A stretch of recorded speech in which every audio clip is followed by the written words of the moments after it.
effects of the Great Recession are still acutely felt in the global labor market. Overall, employment growth remains well below the pre-crisis levels across the G20, leading to a substantial jobs gap.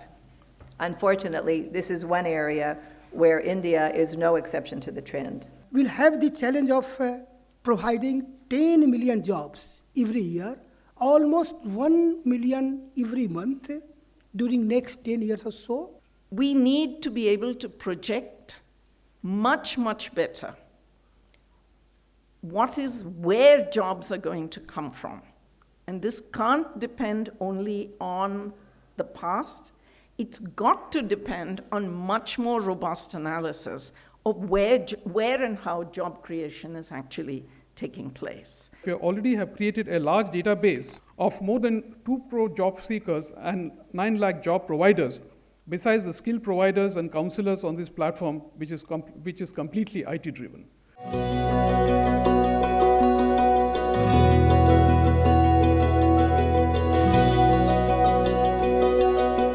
Inequality has been described as the defining challenge of our time. Inequality is a social issue, raising questions of fairness and reducing social cohesion. And it is also a political issue. When frustrated publics lose confidence in governments that seem out of touch with their needs or that seem to cater to the wealthy, this can cause political disturbances. But it is also an economic issue. Recent research by the ILO, IMF, and other organizations demonstrates that inequality clearly harms overall economic growth. Human development and the nature of human development and how we put money into human development is going to be crucial.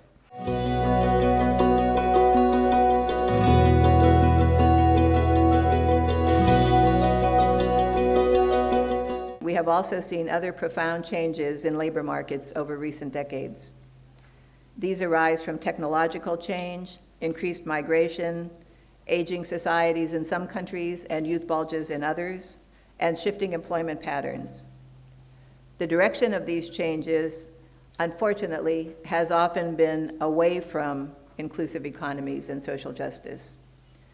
And these forces that have driven the global economy in this direction will continue to visit changes in the world of work. What happens in India will be an important factor in shaping the global future of work as a result of both the sheer size of its population and the fact that it is a young population, as we have been hearing, with large numbers in their economically active years for decades to come.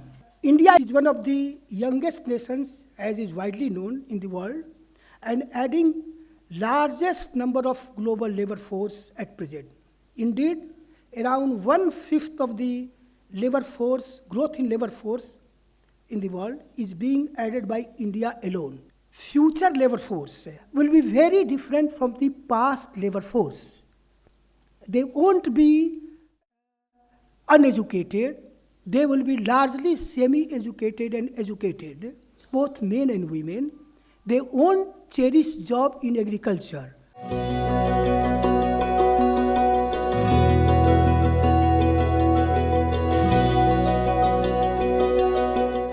Macroeconomic policies should support demand and growth, and labor market and social policies that increase wages, increase disposable income, provide a social security floor for households should be pursued in tandem with these macroeconomic policies, each reinforcing the other.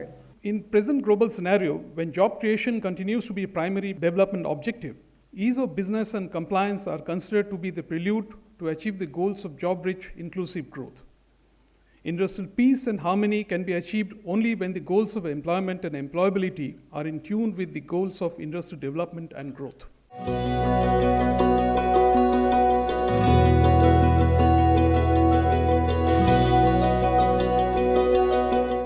Part of the growth employment puzzle in India is the declining trend of female participation, notably in rural areas. There is now a strong global consensus that women's labor force participation and access to decent work are not only so-called women's issues having to do with social measures, but increasingly are an economic concern, a growth concern of senior policymakers.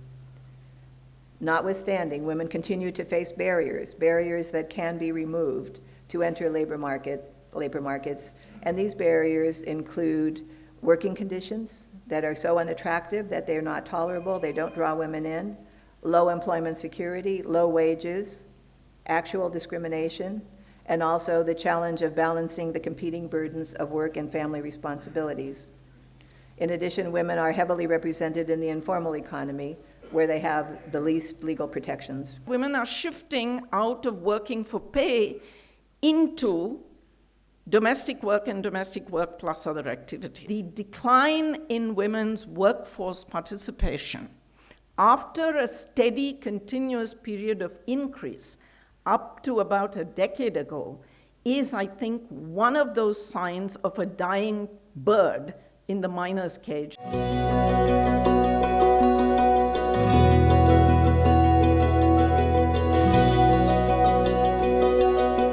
The increase in total informal employment in recent years is largely due to the growing use of contract labor and outsourcing of production. The share of contract labor in organized manufacturing reached 34% in 2010-11, up from about 14% in 95-96. And the use of contract labor is not limited to the private sector, but is also growing in the public sector. And even in the currently vibrant economy of India, this informalization, both in unorganized sector and in the formal sector, is leading to growing inequality. The unorganized sector, for want of a better way to describe it, is that part of the economy for which we do not have regular sources of information. Very important element, I think, is the agrarian crisis in the country. The future of work is and will continue to be very closely connected to this.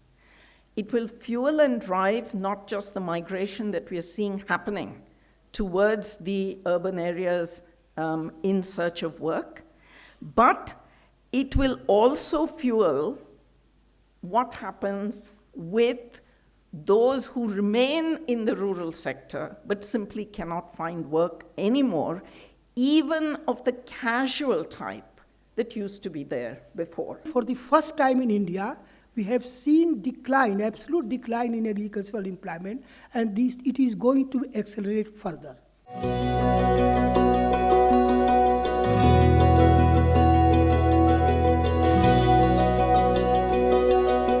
Well-designed labor law regimes can have a positive impact on growth itself, on employment creation, at the same time that it improves the incomes and the security of workers and their households, while lightening administrative burdens on the firms that employ them. Appropriate legal reform can be good for business because it can reduce uncertainty and complexity, and it can be good for workers because it creates a robust, comprehensive floor of rights and social protection. In the case of India, it is clear that the existing legal framework is outdated and it is fragmented. Some segments of the economy, some sectors are heavily regulated, while some others lack even the most basic protections. Therefore, there is considerable scope for a reform process in this country. India is committed to job security, wage security, and social security for each and every worker. We believe that poverty eradication and job creation are primary targets in order to achieve inclusive growth, as also prescribed in the United Nations framework. Government of India is working with a vision to have an environment which is conducive for inclusive growth and development of the country.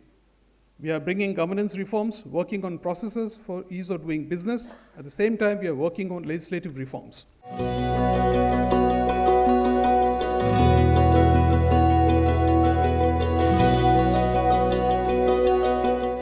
One positive feature in recent years has been the willingness of the Indian government to experiment with new approaches and implement very innovative policies. And again, I would single out NREGA as such a scheme, as one that is known around the world for its innovation and its effectiveness in raising rural incomes. Similarly, efforts to expand Social Security to the unorganized sector are commendable and should continue and increase. Also, the effort to expand bank accounts to all workers and households and to put payroll and social insurance transactions online are building blocks for future progress. There is unequal information in the labor market, and that distorts the relationship between workers and employers. The more information that you can make accessible online broadly and individually to the affected workers can only help to balance bargaining power, but also to help ensure compliance. The challenge to get better administrative data addressing all the various aspects of quality of work requires an effort and initiative not just to strengthen the individual administrative record systems underlying each one of them, but also to better integrate them, both of which are taking place in India, insofar as the strengthening them is being done through the use of technology and better integrating them through the use of devices like Aadhaar. The role of state and labor will not decline, but will be different, more complex, and hence there will be need of more analysis, more data, more monitoring, good and quality regulation so as to facilitate the creation of good jobs and also good functioning labor market in the country.